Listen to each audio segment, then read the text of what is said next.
Welcome to Would I Lie to You, the show where it pays to be economical with the truth. On Lee Mack's team tonight, a comedian who recently filmed a fishing series for BBC Two. Ironically, I never managed to catch it. It's Bob Mortimer.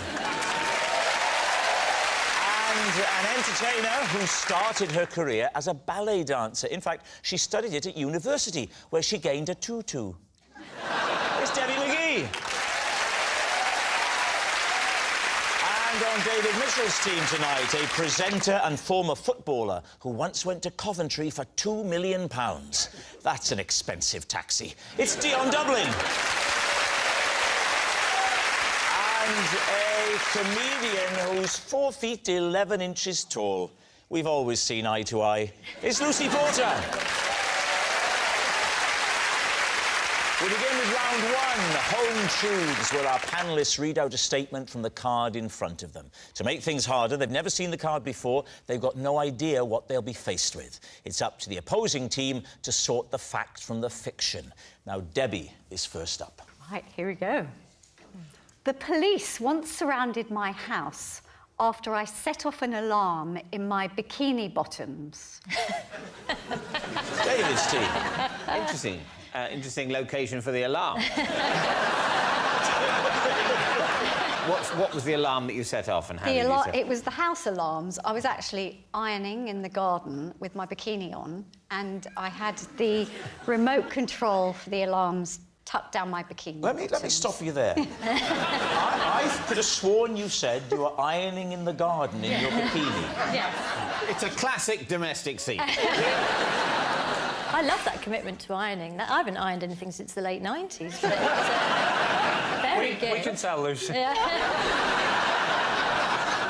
When was this, Debbie? Oh, quite a few years ago now. And in your bikini bottoms was the remote control for what? That set off the house alarms. For the burglar alarm? Yes, essentially. So I don't know what you call them.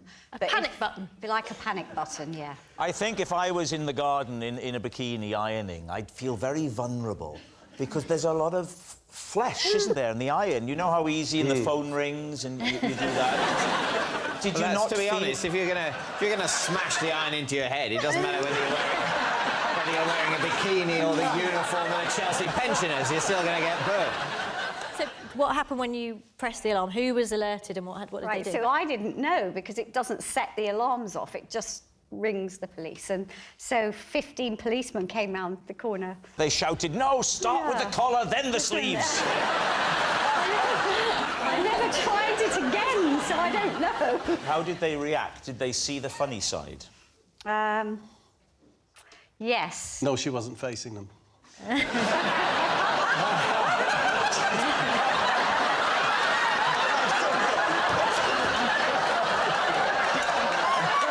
so sorry.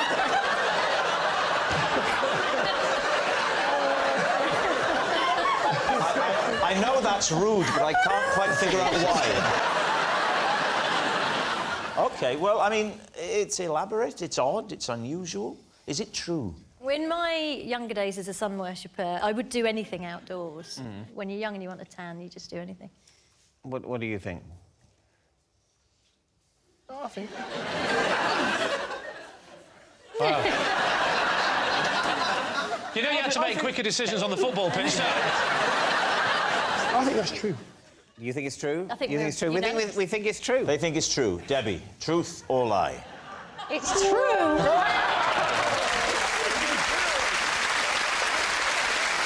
Yes, it's true.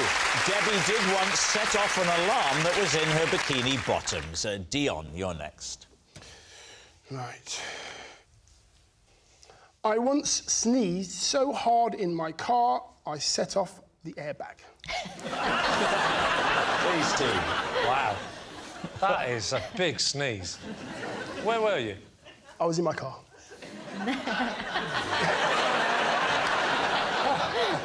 Whereabouts was the car in the country? I was on a motorway. Oh, you were travelling. At what speed? Yes.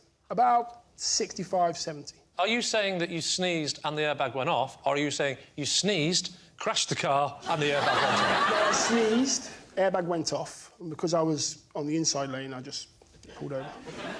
The sheer force of the air from your nostrils and mouth. This can't have happened since your birth on the planet Krypton. Did you contact the manufacturers? Can you tell us which kind of car it is? It was an Audi A7. Was it? Yes. Are you sure it wasn't an Audi do that because it doesn't sound feasible? Take us back to the beginning, Dion. Yes. Where were you travelling to? I was on the M6 going from Warwickshire to Manchester. What did you have to do? For work, yes. And what is it that you do? I talk a little bit on the TV. So you're some punditry. I was going to do final score of Match of the Day or Football Focus. So, Dane, you didn't cover your face when you sneezed. No, so that's a naughty boy, isn't it? Not as naughty as driving without using your hands. Yes. Shoo! See, I'm very polite. And would you say that, as a rule, you are a loud, violent sneezer? Because some are. Some give a little... I didn't... Yes. And some go... Gah! There's one thing worse than both of those, and that is the people that threaten to do a big one, and it's a little one. You know, the ones that go...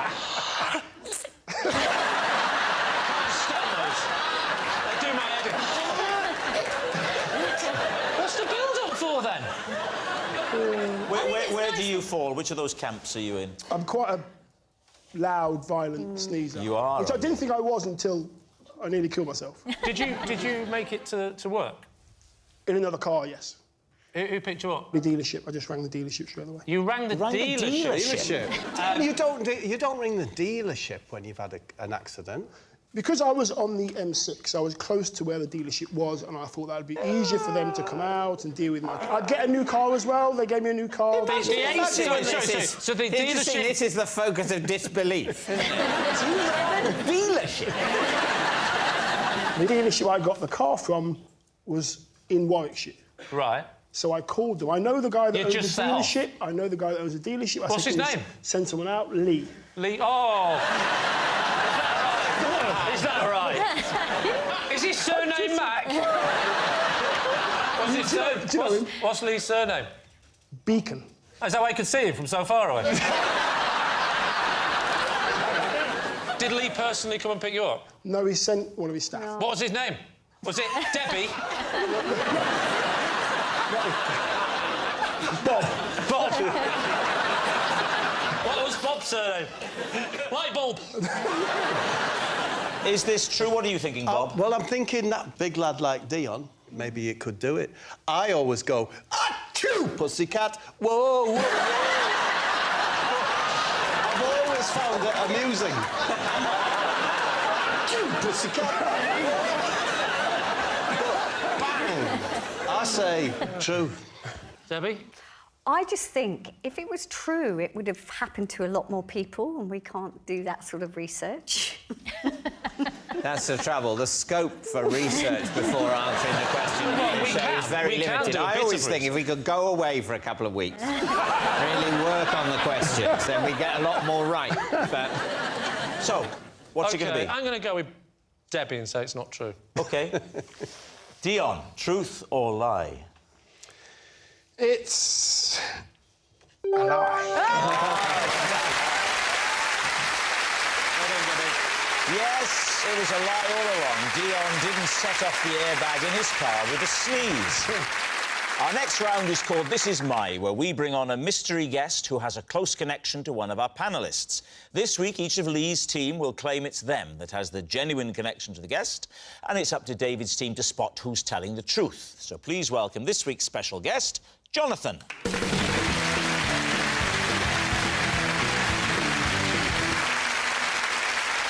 So, Debbie, what is Jonathan to you?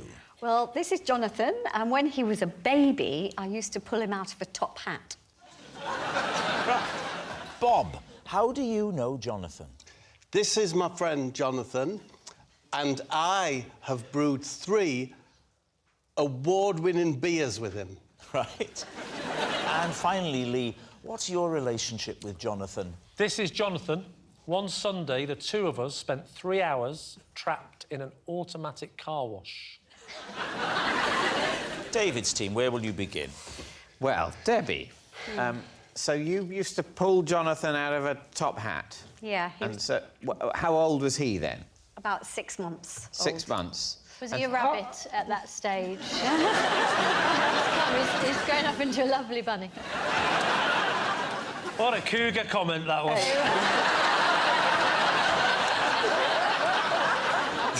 He's going for it, though. Look, he's aflame with desire. Look at him. He's got the right hairstyle to be pulled out of a top hat. So, where did this happen? This was in a summer season Where? in Bournemouth. Debbie, how big was the top hat then? It was a prop top hat, so it was a bit bigger than a normal one. But, you know, babies aren't very big. He was only about this big. 6 months, not very big. Yeah. And so... And was he the son of someone else in the summer season? Or No, was he one of the was- Chuckle Brothers' offspring or something? No, it was a feature in the show, and we had different babies on different nights. You know, they were like in rotation, and they came from an agency. So, who would bring Jonathan to the theatre? His mother. His mother? Yeah. And what would happen to him? I mean, I don't want you to give away the magic trick too much, but where was he stowed up to the moment where he's pulled out of the top hat? I can't tell you because I'm a member of the Magic Circle and I can't give That the is a secrets really away. handy thing for this game. I like it. Can you come on every week? Well, don't give anything away, Debbie, but talk us through the trick. There was a pretend rabbit, and then Paul would lift this big top hat from underneath and tipped it forward. And that's when I would come over as the assistant and take Jonathan out and say, and here's the rabbit's turned into a real live baby. And the audience And I'd went, be like boo, we hate babies. No, they don't. How long did they have to wait to be revealed? Not very long. It wasn't a very long trick. So they were only briefly on stage before the They were only briefly in reveal terrifying darkness alone. Which they are in a cot when they go to sleep Yes. at night. And indeed in a womb. Yeah. I mean, that is the ultimate trick, isn't it? Now, who would you like to question next? Yeah. Bob. Remind us what it was that you've said. How do you know Jonathan? Because I have brewed 3 award-winning beers with Jonathan. What are the names of your award-winning beers? The one that's my favourite is called Kiss the Alderman. That's an IPA. Kiss the Alderman, an IPA, yes. IPA. Another one was a stout, and it was called Retail Park. Retail Park. And the other one was a lager, and that was called... Not now, madam. It seems funny now. That's why we used it. Madam Lager. Kiss the Alderman, Retail Park. Can I just say, he's written these down, so I hope you can remember them. How long did you two work together for?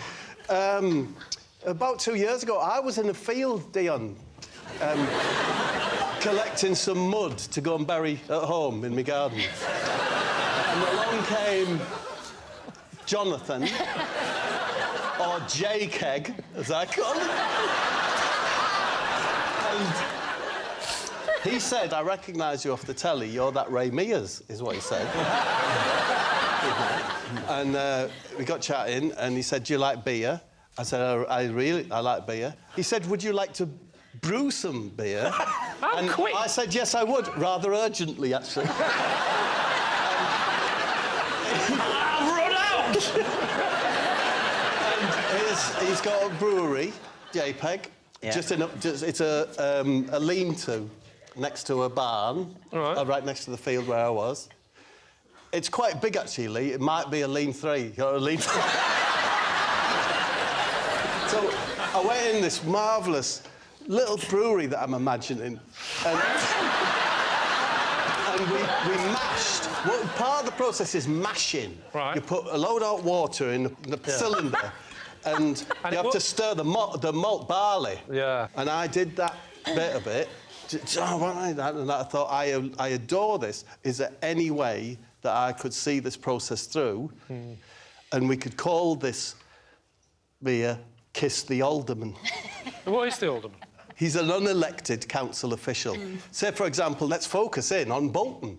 So if Bolton had a large Chinese community, but there was no representatives, councillors, they would say, would you like to informally nominate one of your Chinese community, and they will become an alderman, and they will sit on the council and be able to represent. Right. No, that makes sense. So we've definitely covered what happens to the Chinese community in Bolton. However, back to the beer story. Yeah, so and that was Kirsty Alderman. So we brewed 1,000 litres, bottled it, and it was the top beer in the Kent Craft Ale Society. Can I ask, my husband is a brewer, what hops did you use? Citrus hops. One of them's called something, and the other one likewise is named as well. I mean, this all checks out. You know what? The thing that is the hipster brewing beard. If you were to say to me, draw a brewer, that's what I'd draw. That's what you draw now. It's very interesting, actually. Now. Whereas, Wow, really? whereas if someone asked you to draw a brewer 30 years ago, you'd draw someone very different, wouldn't you? I'd draw you.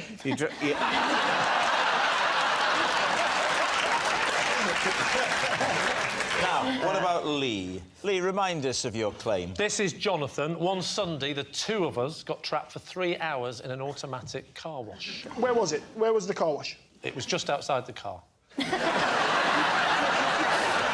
Near where I live in southwest London. Whose car was it? Who's driving? It was my car.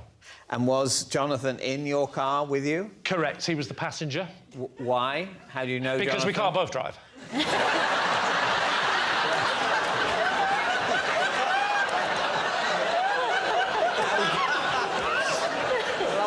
How do you know Jonathan? I know Jonathan because we're in the same football team.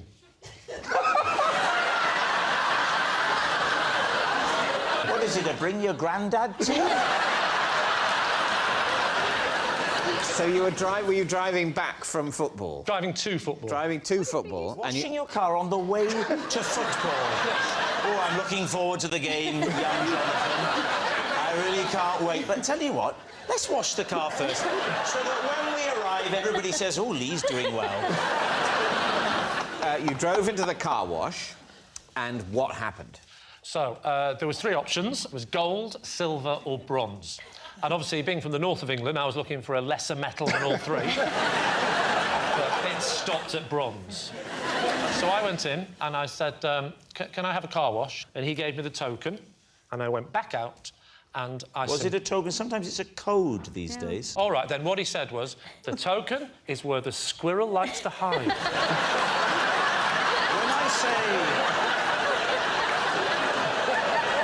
When I say code, I don't mean riddle. I mean a series of numbers that you put into a keypad. On this occasion, it wasn't.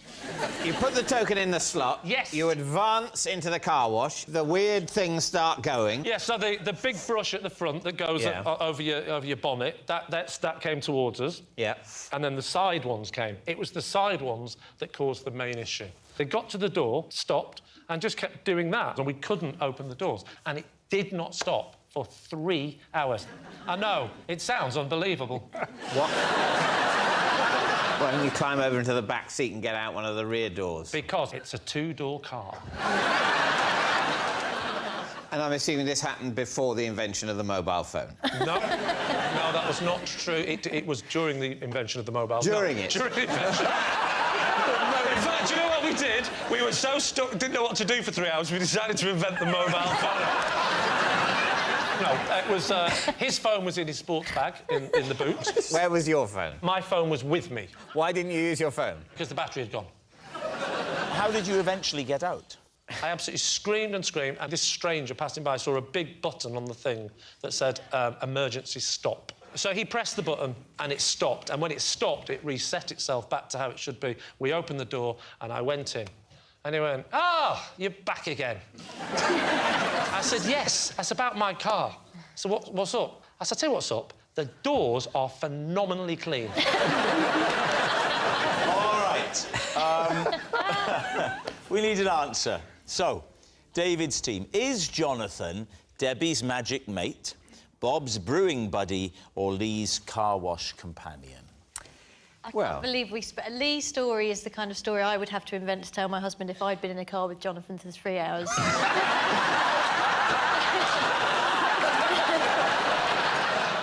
Jonathan looks like a hipster brewer to me. What do you think? I think it's Bob. I think they're mates and they've done some brewing together, yeah. Yeah, OK, You think Bob met him in a field while collecting mud? He said, come and have a look at my brewery. Yes, yes. And we're going to call our beer Kiss My Alderman. It's not Kiss My Alderman. It's Kiss the Alderman. I'm so sorry. If it's true, I'm sorry. I think, Rob, you can immediately appreciate why Kiss the Alderman is much more marketable than Kiss My Alderman. I certainly call mine the Alderman.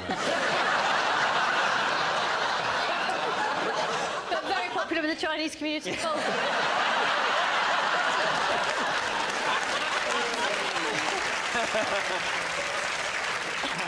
So, David, what are you going to say?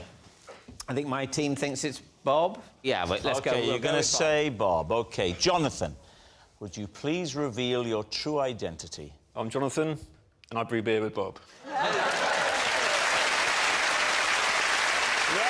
Jonathan is Bob's brewing buddy. Thank you very much, Jonathan. Which brings us to our final round, quickfire lies, and we start with... It's Bob. Sorry? It's you, Bob. It's apple pie tonight. Is it? It's Friday, then? Yes.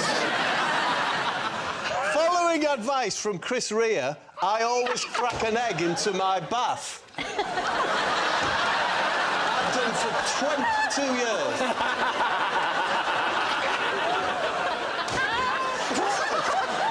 We should say, for any of the younger viewers, some of my fans, who Chris Rea was a very popular singer. When did Chris Rea give you this advice, and in what context? I was making a single for Middlesbrough Football Club's FA Cup appearance called Let's Dance, which I did with Chris Rea. And after we'd completed the recording, he popped me into the bath, and there was an egg. It's an egg in it. He popped you into the bath. It's been a long day. You must be very tired. Yeah. I'll just pop you into the bath. Yeah. So where was this bath? Was it at the recording studio? It's on a little island in the middle of the Thames. It's as Rare's recording studio is. So you've been recording, presumably in a room without a bath. Absolutely, yeah. And then you finish the recording, everyone's very happy with the track. Yep. And he says, Bob, you look tired.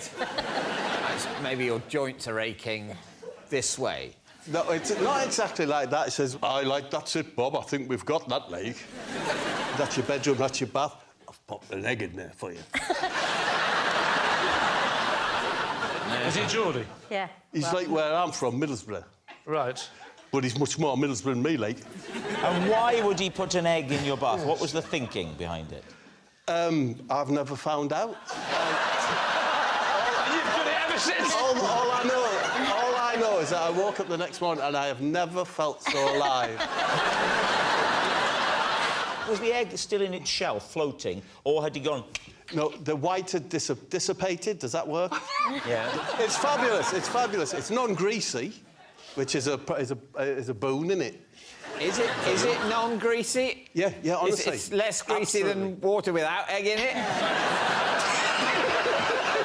Do you have to mix it up, or do you just crack it and let it float? Do you know what? You get in the bath, even in the bath where I am now, and you get in and you really don't want to burst the yolk. So the white goes, but the yolk's there, and you move like that, and you try and get it to come towards like that. And I don't know why, but you just do. Have you ever had it get in your mouth? You get it like that.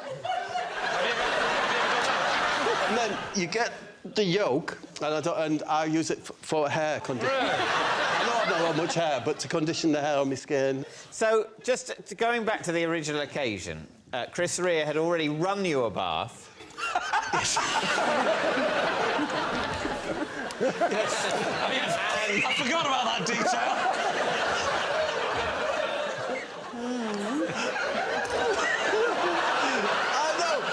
if you, Chris, it's just so Chris. Yeah. Do you know, the other thing it was, is a couple of weeks later, he sent me a gold doily. Why? To dry yourself off? I don't know. But so, I'm just saying, these things are just so Chris.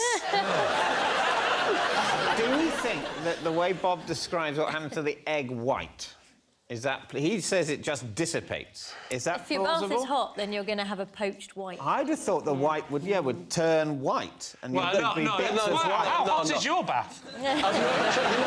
Your bath is hot enough that an egg could poach Well, I you. don't know. Your claim is that it dissipates. I'm asking my team whether we believe that it would dissipate. Because if, for example, at the temperature of bath, say 39 degrees Celsius, the white would turn opaque, then your story doesn't check out. Agreed. Yeah, Absolutely agreed. I think... What do you think, David? I think it's fair to say that if anyone else had made this allegation about Chris Rea and an egg in their bath, we wouldn't be giving it a moment's consideration. Somehow, coming from Bob, it might be true. It's true. I think... You think it's... I think it's true, because he's been about a bit, Bob. No. I think the white would poach. Yeah, Yeah, I think the egg is the the important chemical part. analysis of the behaviour of the albumin. David, honestly, one thing, please don't base it on the albumin whitening. It does not happen. It does not. I can't have a bath at 80+ degrees. Is that the temperature at which an egg white will... 80 it'll start at about 80, yeah. Honestly, please don't base it on that. What should I base it on, Bob? What are you going to say? Instinctively, I believe it. We're going to go true. You're saying true? OK, so, Bob, Chris Rea, eggs, baths, is it the truth or is it a lie? This is awful. I was telling a lie.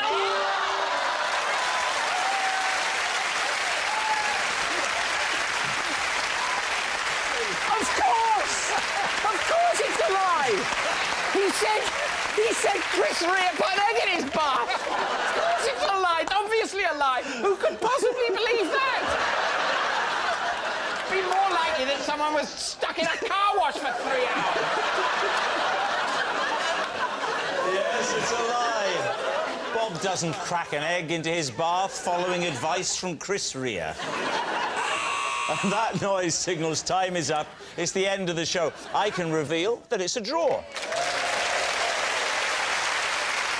Thanks for watching. We'll see you next time. Good night.